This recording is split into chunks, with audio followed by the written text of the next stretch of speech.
Bom dia, boa tarde, boa noite. Eu sou Kalel e hoje é mais um dia da nossa leitura bíblica. Muito obrigado pela sua presença. Te convido a pegar o seu chá, sua água, o seu café, sentar aqui comigo e bora para a leitura de hoje. Hoje estamos no dia 141 da nossa leitura bíblica e vamos ler Esdras do capítulo 8 ao capítulo 10. Bora então? Capítulo 8 de Esdras, os que voltaram da Babilônia. Esta é a lista dos chefes de grupos de famílias que estavam na Babilônia e que voltaram com Esdras para Jerusalém quando Artaxerxes era rei. Gerson da família de Finéias, Daniel da família de Itamar, Ratuz da família de Secaías, Davi da família de Davi, Zacarias da família de Parós, com 150 homens do seu grupo de famílias que havia registrado das suas famílias, Elioenai, filho de Zeraías da família de Patimoabe, com 200 homens, Secanias, filho de Jaziel, da família de Zatu, com 300 homens. Ebed, filho de Jonatas, da família de Adim, com 50 homens. Jesaías, filho de Atalias, da família de Elão, com 70 homens. Zebadias, filho de Micael, da família de Cefatias, com 80 homens. E Obadias, filho de Jeiel, da família de Joabe, com 218 homens. Zelomite, filho de Josifias, da família de Bani, com 170 homens, e Zacarias, filho de Bebai, da família de Bebai, com 28 homens. Joanã, filho de Racatã, da família de Asgade, com 110 homens, e Elifelete, Jeiel e Semaías, da família de Adonicã, com 60 homens. Eles foram os últimos a chegar. Utabe e Zabud, da família de Bigvai, com 70 homens. Esdras manda buscar os levitas. Eu, Esdras, reuni toda essa gente perto do rio que corre para a cidade de Ava. E ficamos acampados ali 3 dias, quando examinei o povo com mais cuidado. Vi que no meio deles havia sacerdotes, porém não havia nenhum levita. Aí mandei chamar 9 líderes: Eliezer, Ariel, Semaías, Eunatã, Jaribe, Eunatã, Natã, Zacarias e Mesulão. E chamei também 2 professores, Joiaribe e Eunatã. Eu mandei que eles fossem procurar Ido, o chefe do lugar chamado Casifa, e dissessem a ele e aos seus colegas servidores do templo que nos mandassem gente para servir a Deus no templo. E porque Deus estava nos abençoando, eles nos mandaram um homem muito capaz chamado Serebias, levita da família de Mali. 18 dos seus filhos e irmãos vieram com ele. Eles também mandaram Razabias e Jesaías da família de Merari, com 20 dos seus filhos e irmãos. Vieram também 220 servidores do templo, os quais eram descendentes daquele que o rei Davi e os seus oficiais haviam escolhido para ajudar os levitas. E fizeram uma lista com os nomes de todos eles. O povo jejua e ora. Então ali, perto do rio Ava, dei ordem para que houvesse um dia de jejum. Todos nós deveríamos nos ajoelhar diante do nosso Deus e lhe pedir que nos dirigissem na nossa viagem e nos protegesse, os nossos filhos e tudo o que era nosso. Eu tinha dito ao rei que o nosso Deus protege todos que confiam nele, porém que a sua força e a sua ira vão contra aqueles que o abandonam. Por isso fiquei com vergonha de pedir ao rei uma tropa de soldados da cavalaria para nos defender dos nossos inimigos durante a viagem. Assim nós jejuamos e oramos, pedimos a Deus que nos protegesse e ele atendeu às nossas orações. A entrega das ofertas. Dos chefes dos sacerdotes eu escolhi Serabias, Razabias e outros 10. Então pesei a prata, o ouro e os objetos do rei, e os seus conselheiros e funcionários e o povo de Israel haviam dado para serem usados no templo. E entreguei tudo a esses sacerdotes. O que eu entreguei foi o seguinte: 22 mil quilos de prata, 100 objetos de prata, pesando 70 quilos, e 3.500 quilos de ouro, 20 taças de ouro, pesando 8,5 quilos, 2 objetos de finos de bronze, que são preciosos como o ouro. Então lhes disse: vocês estão separados para servir o Senhor, o Deus dos seus antepassados, e também estão separados para o Senhor todos esses objetos de ouro e de prata trazidos a ele como ofertas feitas por vontade própria. Tomem bem conta deles até que vocês cheguem ao templo. Ali nas salas do templo do Senhor vocês pesarão e entregarão tudo aos chefes dos sacerdotes e dos levitas e aos líderes do povo de Israel em Jerusalém. Então os sacerdotes e os levitas receberão a prata, o ouro e os objetos a fim de levar para o templo de Jerusalém. A volta para Jerusalém. No dia 12 do primeiro mês nós saímos do rio Ava a fim de ir para Jerusalém. O nosso Deus estava conosco durante a viagem e nos protegeu dos ataques dos inimigos e dos bandidos. Quando chegamos a Jerusalém, descansamos 3 dias. E então, no 4º dia, fomos ao templo e pesamos a prata, o ouro e os objetos, e os entregamos ao sacerdote Merimote, filho de Urias. Com ele estavam Eleazar, filho de Finéias, e os 2 levitas, Josabade, filho de Jesua, e Noadias, filho de Binil. A prata e o ouro, os objetos, foram contados e pesados, e o peso foi anotado. Depois todos os que voltaram da Babilônia entregaram animais para serem completamente queimados como sacrifícios ao Deus de Israel. Eles ofereceram 12 touros em favor do povo de Israel, 96 carneiros, 77 carneirinhos, e para purificar o povo dos pecados, 12 bodes. Todos esses animais foram completamente queimados como sacrifícios a Deus, o Senhor. Depois entregaram a ordem do rei às autoridades do reino e aos governantes da província do Eufrates do Oeste. E estes ajudaram o povo e o culto no templo de Deus. Capítulo 9. A oração e confissão de Esdras. Depois que tudo isso foi feito, alguns líderes do povo de Israel vieram falar comigo. Eles me contaram que o povo, os sacerdotes, os levitas, não tinham ficado separados das pessoas e dos costumes pagãos e nojentos dos cananeus, dos heteus, dos perizeus, dos jebuseus, dos amonitas, dos moabitas, dos egípcios e dos amorreus. Homens israelitas haviam casado com mulheres estrangeiras e assim o povo escolhido por Deus tinha se misturado com gente de outros povos.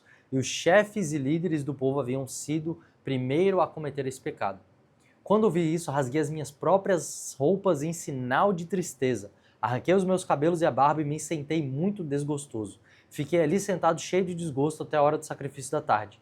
E o povo começou a se juntar e volta de mim eram os que estavam com medo por causa do que Deus de Israel havia dito a respeito dos pecados dos que tinham voltado da Babilônia. Quando chegou a hora do sacrifício da tarde, eu saí daquele abatimento e me ajoelhei para orar, usando ainda as roupas rasgadas. Então levantei as mãos para o Senhor, o meu Deus, e disse: ó Deus, estou muito envergonhado e não tenho coragem de levantar a cabeça na tua presença. Estamos afundados nos nossos pecados que sobem até o céu. Desde o tempo dos nossos antepassados até hoje, nós, o teu povo, temos pecado muito. Por causa dos nossos pecados, nós, os nossos pais e os nossos sacerdotes, temos caído nas mãos dos reis estrangeiros. Temos sido mortos, roubados e levados embora como prisioneiros, e até hoje temos sido desprezados. Mas agora, ó Senhor, o nosso Deus, tu foste bondoso por algum tempo e deixaste que alguns de nós escapássemos e vivêssemos seguro neste lugar santo. Tu nos deixaste escapar da escravidão e nos deste uma vida nova. Éramos escravos, porém não nos deixaste na escravidão. Tu fizeste os reis da Pérsia terem boa vontade para conosco, e eles deixaram que reconstruíssemos o teu templo que estava arrasado, e que achássemos segurança aqui em Judá e em Jerusalém. Mas agora, ó Deus, o que podemos dizer depois que tudo isso aconteceu? Nós desobedecemos a todos os teus mandamentos, que deste por meio dos teus servos, os profetas. Eles nos avisaram que a terra em que íamos entrar e que ia ser nossa era impura, porque a gente que morava nela a havia enchido de ponta a ponta com as suas ações, más e impuras. Eles disseram que nunca deveríamos casar com essa gente. Disseram também que nunca deveríamos ajudá-los a ter paz e prosperidade se quiséssemos comer os bons alimentos produzidos pela terra e passá-la aos nossos descendentes para sempre. Mas depois de tudo o que aconteceu, como castigo pelas nossas maldades e pelas nossas transgressões e culpas, nós sabemos que tu, ó Deus, nos castigaste menos do que merecíamos e nos deixaste com vida. Como então poderíamos desobedecer novamente aos teus mandamentos e casar com essas pessoas que fazem coisas tão nojentas? Se fizéssemos isso, tu ficarias tão irado conosco que nos destruiria completamente e não deixarias que ninguém escapasse. Ó Senhor Deus de Israel, tu és justo, mas nos deixaste escapar com vida, como pode-se ver hoje. Nós te confessamos que somos culpados, não temos o direito de ficar na tua presença. Capítulo 10. As esposas estrangeiras são expulsas.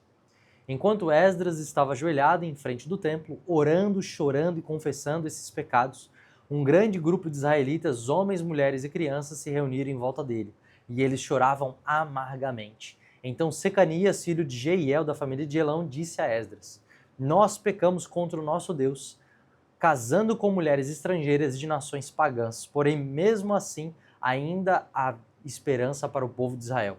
Agora estamos prometendo solenemente ao nosso Deus que mandaremos embora essas mulheres e os seus filhos. Isso faremos seguindo o seu conselho e o dos outros que respeitam os mandamentos do nosso Deus. Assim estaremos fazendo o que a lei de Deus manda. Levante-se, pois, e o Senhor quem deve fazer isso, pois o apoiaremos. Portanto, anime-se e mãos à obra. Então Esdras se levantou e fez o que os chefes dos sacerdotes, Os chefes dos levitas e todo o resto do povo juraram que fariam o que Secanias tinha dito. Eles juraram. Aí Esdras saiu da frente do templo e foi para o quarto de Joanã, filho de Eliasibe. Ele passou a noite ali sem comer nem beber, porque estava muito triste por causa da infidelidade dos que haviam voltado da Babilônia. Depois mandaram anunciar em Jerusalém e em Judá que todos que haviam voltado do cativeiro na Babilônia deveriam reunir-se em Jerusalém. Avisaram também que, por ordem dos governadores e líderes do povo, qualquer pessoa que não chegasse no prazo de 3 dias perderia as suas propriedades e também o direito de fazer parte do povo de Israel. E assim, dentro de 3 dias, no dia 20 do 9º mês, todos os homens que moravam na região de Judá e de Benjamim chegaram a Jerusalém e se reuniram no pátio do templo. Estavam caindo uma chuva forte por causa do tempo e da importância daquele assunto, todos tremiam. Então o sacerdote Esdras se levantou e disse: Vocês foram infiéis e aumentaram a culpa do povo de Israel por terem casado com mulheres estrangeiras. Portanto, confessem agora os seus pecados ao Senhor, o Deus dos seus antepassados, e façam o que lhe agrada. Afastem-se dos estrangeiros que vivem na nossa terra e mandem embora as mulheres estrangeiras com que vocês casaram. E todo o povo respondeu em voz alta: Sim, faremos tudo que o Senhor mandar, porém somos muitos e a chuva está forte. Não podemos continuar aqui fora. O que o Senhor está mandando não é a coisa que se possa fazer em 1 ou 2 dias, pois os que são culpados desse pecado são muitos. Deixe que os nossos chefes fiquem em Jerusalém e se encarreguem do caso. Então cada homem que vive nas nossas cidades e que casou com uma mulher estrangeira virá num dia marcado, acompanhando dos líderes e juízes da sua cidade. Desta maneira, a ira de Deus por causa dessa situação se desviará de nós. Ninguém foi contra o plano, a não ser Jonatas, filho de Azael, e Jazeías, filho de Tikva, e Mesulão e Sabetai, o levita, os apoiaram. Os que haviam voltado da Babilônia aceitaram o plano. Então o sacerdote Esdras escolheu alguns homens entre os chefes dos grupos de famílias e anotou os nomes deles. Esses começaram a investigação no primeiro dia do 10º mês, e nos 3 meses seguintes eles examinaram todos os casos de homens que haviam casado com mulheres estrangeiras. Esta é a lista dos que tinham mulheres estrangeiras. Esta é a lista daqueles que casaram com mulheres estrangeiras, sacerdotes por grupos de famílias: Mazeías, Eleazar, Jaribe e Gedalias da família de Josué, e os seus irmãos, filhos de Josadaque. Eles prometeram se divorciar das suas mulheres e ofereceram um carneiro como sacrifício pelos seus pecados. Da família de Imer, Hanani e Zebadias, da família de Harim, Mazéias, Elias, Semaías, Jeiel e Uzias. Da família de Pazu, Elioenai, Mazéias, Ismael, Netanel, Josabade e Elasa. Dos levitas, Josabade, Simei, Quelaías, também chamado de Quelita, Petaías, Judá e Eliese. Dos músicos, Eliasibe, e dos guardas do templo, Salum, Telém e Uri. Os outros, da família de Parós, Remaías, Jesaías, Malquias, Miamim, Eleazar, Malquias e Benaías. Da família de Elão, Matanias, Zacarias, Jeiel, Abdi, Jerimote e Elias. Da família de Zatu, Elioenai, Eliasibe, Matatias, Jerimote, Zabade e Aziza. Da família de Bebai, Jeonã, Hananias, Zabai e Atlai. Da família de Bani, Mesulão, Maluque, Abadias, Jazube, Seel e Jerimote. Da família de Pat-Moabe, Adna, Quelau, Benaías, Masaías, Matanias, Bezalel, Buni e Manassés. Da família de Aharim, Eliazé, Josias, Malquias, Semaías, Simeão, Benjamim, Maluque e Semarias. Da família de Razum, Matenai, Matatá, Zabed, Elifelete, Jeramai, Manassés e Simei. Da família de Bani, Madai, Anrão, Uiel, Benaías, Pedias, Quelui, Vanis, Merimote, Eliasibe, Matanias, Matenai e Jazal. Da família de Binui, Simei, Selaías, Natã, Adias, Macnadebai, Sazai, Sarai, Azarel, Selemias, Semarias, Salum, Amaria e José. Da família de Nebo, Jeiel, Matatias, Zabe, Zebnina, Jadai, Joel e Benias, e todos estes tinham mulheres estrangeiras. Eles se divorciaram delas e as mandaram embora com os seus filhos. Essa foi a nossa leitura de hoje. E parando para fazer a nossa reflexão, a gente precisa perceber que dentro do Antigo Testamento, estes são um dos momentos de avivamento que Deus traz ao seu povo. Essa palavra ela é muito ouvida no círculo evangélico, mas o que é avivamento de verdade? Avivamento não é marcado por emocionalismo, não é marcado por eu chorar quando eu estou num culto. Isso pode ser avivamento, mas não quer dizer que necessariamente é avivamento. Avivamento tem características emocionais bem latentes e fortes, mas a principal delas é o arrependimento. Nos maiores momentos de arrependimento e de avivamento na história, a gente vai ver massas e massas de pessoas se arrependendo dos seus pecados e fazendo exatamente como está acontecendo aqui.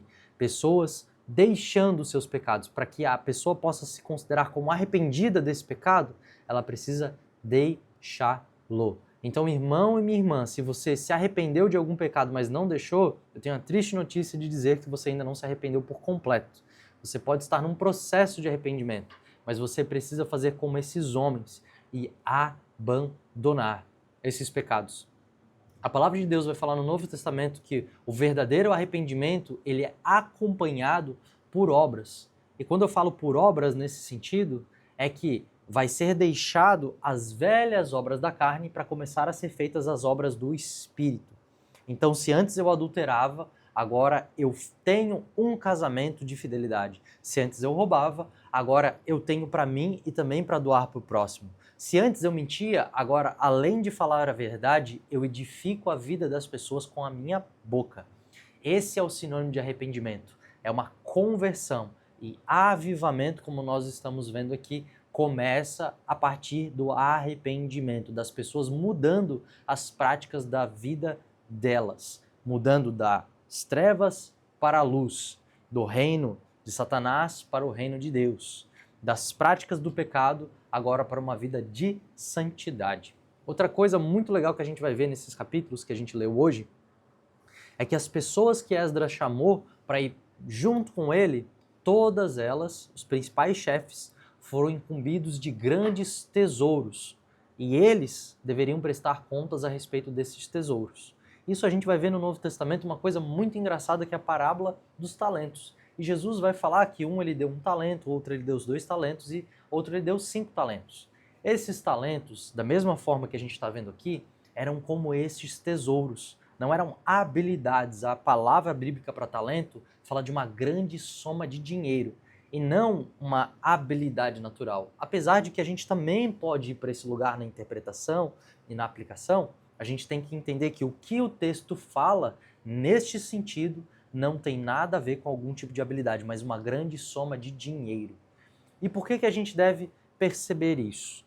Porque a partir do momento que nós nos arrependemos, Jesus confia os tesouros celestiais da glória de Deus para nós. E nós nos tornamos estes vasos que carregam grande valor.